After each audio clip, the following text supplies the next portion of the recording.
ഇടുക്കി പണിക്കക്കുടി ചിന്നാർനിരപ്പിലേക്ക് എത്തുമ്പോൾ Robin George മുഞ്ഞനാട്ടിൻ്റെ വീട് ഒരു കുന്നിൻ്റെ മുകളിലാണ്. കുന്നിൻ്റെ മുകളിൽ ഒരു ചെറിയ പടുതാക്കുളമൊക്കെ ഉണ്ടാക്കിയാണ് മത്സ്യകൃഷി നടത്തുന്നത്. റോബിൻ, ഈ മത്സ്യകൃഷിയിടത്തിൻ്റെ ഈ പടുതാക്കുളത്തിൻ്റെ സൈഡിൽ പച്ചക്കറി. അതെ അതെ.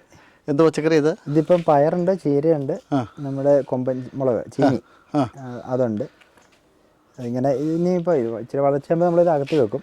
ഇപ്പം തയ്യായതുകൊണ്ട് ഇങ്ങനെ അങ്ങനെ വെച്ചത്. വിത്തുകളൊക്കെ അവിടെ നിന്ന് കിട്ടി? വിത്തുകൾ നമുക്ക് ഒരു കടയുണ്ട്, പച്ചക്കറി വിത്തുകൾ. അത്യാവശ്യം അതിന് വേണ്ട സാധനങ്ങളെല്ലാം തന്നെ, വളങ്ങളും എല്ലാം അതിന് തന്നെ ഉള്ളതുണ്ട്. അപ്പോൾ നമ്മൾ അവിടെ നിന്ന് എടുത്തുകൊണ്ട് വന്ന് നമ്മൾ ആദ്യം കൊണ്ടുവരുന്ന വിത്ത് ഇവിടെ നട്ട് മുളപ്പിച്ച് മുളയ്ക്കുന്ന ഉറപ്പുള്ളതാണ് അവിടെ കട വെക്കുന്നത്. അത് ശരി.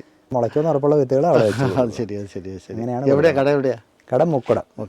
കടയുടെ പേര് ഇവാന അഗ്രോ പാർക്ക് എന്നാണ്. Ivana agro park. അപ്പോൾ ഇവാന അഗ്രോ പാർക്കിൽ ചെന്ന് കഴിച്ച് കഴിഞ്ഞാൽ നമുക്ക് പച്ചക്കറി തൈകൾ വിത്തുകളൊക്കെ കിട്ടും അല്ലേ? അതെ അതെ. അവിടെ ഉണ്ട് ഗ്രോ ബാഗ് ഉണ്ട്, അതിനുള്ള വളങ്ങൾ മരുന്നുകളെല്ലാം ഉണ്ട്. എല്ലാം ഓർഗാനിക് ആയിട്ടുള്ളത് തന്നെയാണ്.